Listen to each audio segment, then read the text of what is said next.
Hello class 9। आज की video में हम डिस्कस करने वाले हैं क्लास 9 की फिजिक्स का जो चैप्टर है मोशन। इस चैप्टर में देखिए एनसीईआरटी एक्सरसाइज क्वेश्चन भी हैं और इंटेक्स क्वेश्चन भी है। लास्ट वीडियो में हमने एनसीईआरटी एक्सरसाइज का क्वेश्चन नंबर फर्स्ट समझा था। अगर आपने लास्ट वीडियो को क्वेश्चन नंबर फर्स्ट का जो सॉल्यूशन है एनसीईआरटी एक्सरसाइज का उसको नहीं देखा है तो डिस्क्रिप्शन बॉक्स में आपको क्वेश्चन नंबर फर्स्ट के सॉल्यूशन की वीडियो का लिंक मिलेगा। आप एक बार जरूर देखिएगा क्योंकि काफी इंपॉर्टेंट क्वेश्चन था नंबर फर्स्ट। आज की वीडियो में हम क्वेश्चन नंबर थर्ड को क्लियर करने वाले हैं। कंफ्यूज नहीं होना है। एनसीईआरटी एक्सरसाइज का क्वेश्चन नंबर थर्ड। मेरा नाम तुषार भारद्वाज और ये आपका अपना favourite channel science world by Tushar sir. चलिए स्टार्ट करते हैं आज की वीडियो का NCERT exercise question number third. चलिए सबसे पहले हम क्वेश्चन को समझेंगे कि भाई क्वेश्चन में एक्चुअल में दिया क्या है, क्या वो पूछना चाह रहा है। ठीक है, देखिए न्यूमेरिकल सॉल्व करने का सबसे पहला स्टेप बहुत इंपॉर्टेंट है। आप क्वेश्चन को ध्यान से समझिए, है ना, उसको एक कहानी के तौर पे सोचिए कि उसमें क्या कहना चाह रहा है। सही, उसके बाद फिर वो क्वेश्चन बहुत आसानी से सॉल्व हो जाएगा। चलिए समझते हैं अब इसको। अब्दुल कोई व्यक्ति है जो ड्राइव कर रहा है स्कूल की तरफ। Computes the average speed for his trip. उसने क्या नोटिस किया कि जब वो घर से या किसी एक पर्टिकुलर लोकेशन से स्कूल की तरफ जा रहा था ड्राइव करते हुए तो कितनी एवरेज स्पीड उसने नोटिस की, मीटर पर आवर उसके व्हीकल की। ठीक है, ऑन हिज रिटर्न ट्रिप, जब वो स्कूल से वापस आ रहा है अपनी इनिशियल लोकेशन पर तो लेकिन सेम रूट है, रूट चेंज नहीं हुआ है, याद रखिएगा लिखा हुआ है यहाँ पे अलोंग द सेम रूट, उसी ट्रैक से वापस आ रहा है। There is a less traffic, traffic कम मिला और जाहिर सी बात है भाई जाते हुए थोड़ा सा ट्रैफिक मिला उसको तो स्पीड कितनी थी 20 किलोमीटर पर आवर। लेकिन जब वो वापस आ रहा है उसी रास्ते से ट्रैफिक कम था तो स्पीड थोड़ा ज़्यादा है, कितनी है 30 किलोमीटर पर आवर। 30 किलोमीटर प्रति घंटा की स्पीड से वो वापस आ रहा है और 20 किलोमीटर प्रति घंटे की स्पीड से वो स्कूल जा रहा था। Clear. What is the average speed for Abdul trip. तो ये जो अब्दुल की ट्रिप थी, ये पूरा जो ट्रैक था जाने का और आने का टोटल, हालांकि दोनों में अलग अलग स्पीड है, जाने के दौरान 20 किलोमीटर पर आ रहे हैं और वापस आने के दौरान वो 30 किलोमीटर पर आ रहे हैं। तो पूरे ट्रिप के दौरान एवरेज स्पीड क्या है उसकी। ठीक है, क्लियर हो गया कि क्वेश्चन में क्या दिया हुआ है, क्या आपसे पूछ रहा है, वो एवरेज स्पीड पूछ रहा है ट्रिप के दौरान। अब हम इसको एक थोड़ा सा डायग्रामेटिक देख लेते हैं। ये कोई ए पॉइंट है हमारे पास। ठीक है, ए पॉइंट से अब्दुल जा रहा है बी पॉइंट की तरफ। ठीक है, बी पॉइंट क्या है, स्कूल है, लिख लेते हैं यहां पर। ठीक है, तो अब कितनी डिस्टेंस है ये तो हमें दिया नहीं है, तो हम एक काम करते हैं, इसको x कंसीडर कर लेते हैं। ठीक है, कि भाई x डिस्टेंस है a और b पॉइंट के बीच की।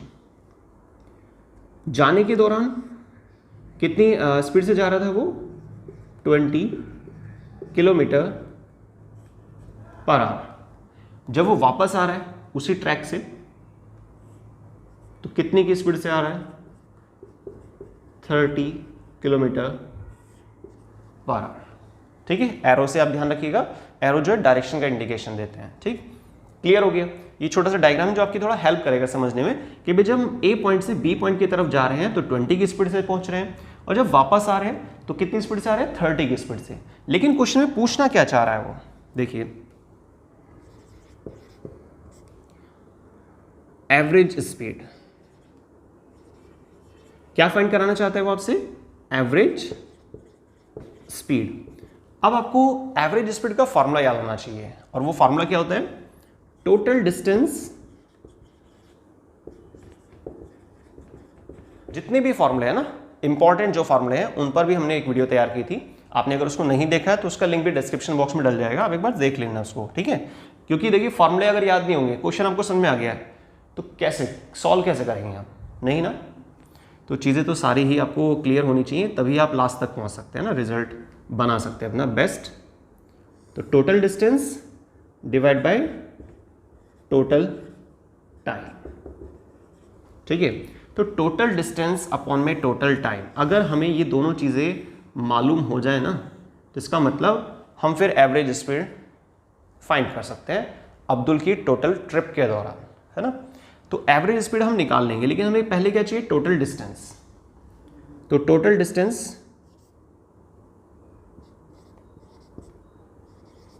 टोटल डिस्टेंस कितना हो जाएगा, जाने का रास्ता जो भी डिस्टेंस है और वापस आने के दौरान जो डिस्टेंस कवर की है, तो ये हमारी बन जाएगी 2x।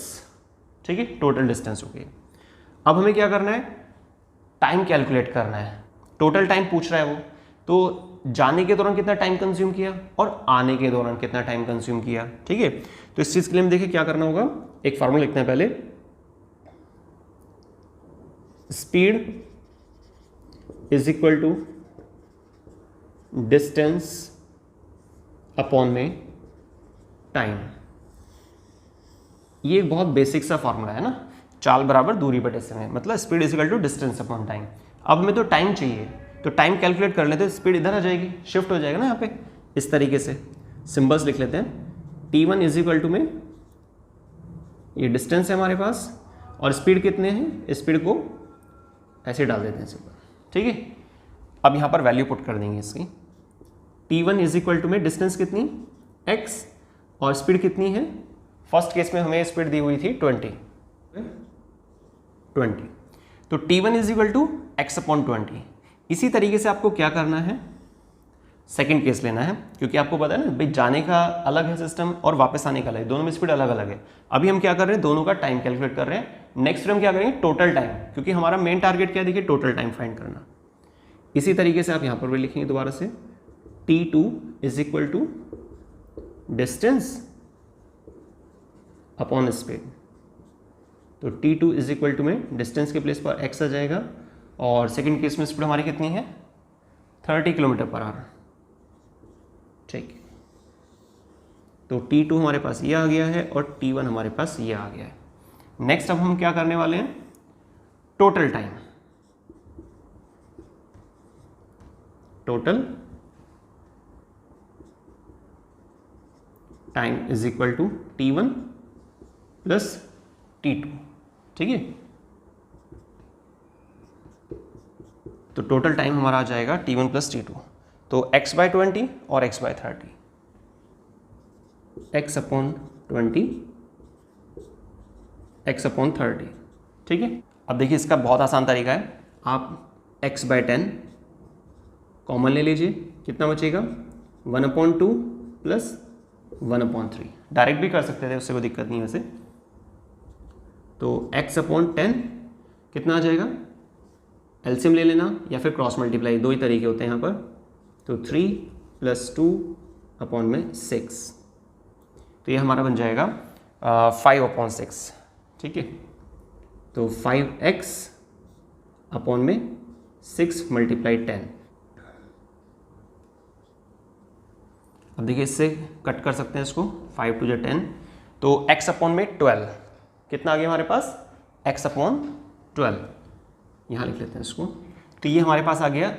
तो x अपॉन 12 हमारा फाइनल टोटल टाइम कैलकुलेट हो गया है। अब हमें देखिए लास्ट स्टेप क्या करना है, उसमें एवरेज स्पीड फाइंड करनी थी ना, इस वाली वैल्यू को यहाँ पर प्लेस करेंगे और टोटल डिस्टेंस कितनी थी हमारे पास 2x, उसको यहाँ पर प्लेस करेंगे, तो हमारे फाइनल आंसर आ जाएगा average speed is equal to total distance upon में टोटल टाइम। ठीक है, कि इसको जब आप रेसिप्रोकल करेंगे, इसको जब आप वर्टिकल फ्लिप करेंगे, क्या करना है, इसको सॉल्व करना है, तो देखिए नीचे वाली चीज़ जो है फ्लिप हो जाती है जब हम ऊपर की तरफ इसको शिफ्ट करेंगे।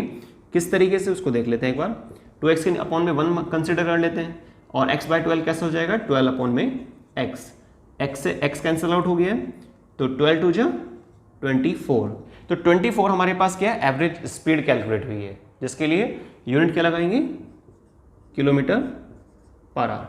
ये हमारा फाइनल आंसर है। क्लियर, तो 24 किलोमीटर पर आवर अब्दुल की एवरेज स्पीड है जब वो घर से या किसी एक लोकेशन से स्कूल तक जा रहा है और स्कूल से वापस आ रहा है, अलग अलग स्पीड कवर करके। ठीक, फर्स्ट वाले केस में उसने कितनी स्पीड दिखा रहा था, 20 दिखा रहा है ना, और वापस आने वाले ट्रैक पर सेम ट्रैक से वापस आ रहा है, तो वापस आने के दौरान वो 30 की स्पीड से आ रहा है, 30 किलोमीटर पर आवर, तो 20 से जा रहा है और 30 की स्पीड से वो वापस आ रहा है, तो एवरेज स्पीड कितनी हो गई हमारे पास, 24 किलोमीटर पर आवर।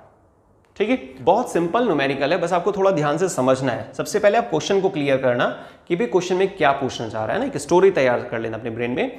नेक्स्ट फिर आपको क्या करना है, अगर पॉसिबल है तो एक डायग्रामेटिक उसको डाल देना है यहाँ पर, ठीक है, जिससे थोड़ा इजी हो जाता है समझना और मिस्टेक भी नहीं होगी, क्योंकि हम बीच बीच में जैसे मानो न्यूमेरिकल कर रहे हैं तो हम आसानी से चेक कर सकते हैं कि अच्छा यहाँ से यहाँ जा रहा है, इतनी स्पीड से जा रहा है, वापस आ रहा है, इतनी की स्पीड से वापस आ रहा है, ठीक, थोड़ा इजी हो जाता है, चेक करने वाले के लिए भी बहुत इजी रहता है और सॉल्व करने के लिए तो बहुत ज़्यादा हेल्प मिलती है डायग्राम की मदद से, ठीक है। तो फार्मूला रखना है नेक्स्ट आपने, उसके बाद फार्मूले में देखना है कि भाई क्या चीज़ हमें फाइंड करनी है, जो चीज़ फाइंड करनी है क्या वो उसमें डायरेक्ट दी हुई है न्यूमेरिकल में या डायरेक्ट नहीं है, अगर नहीं है गिवन तो आपको उससे पहले कैलकुलेट करना पड़ेगा, फिर उसके बाद लास्ट में मेन फार्मूले के अंदर वैल्यू पुट करेंगे, जैसे हमने किया था, टोटल डिस्टेंस को यहाँ पर पुट कर दिया, टोटल टाइम नहीं था हमारे पास तो हमने उसके दोनों केसेस के जरिए टोटल टाइम कैलकुलेट किया और फाइनली फिर मेन फार्मूले के अंदर उसको रख दिया। क्लियर?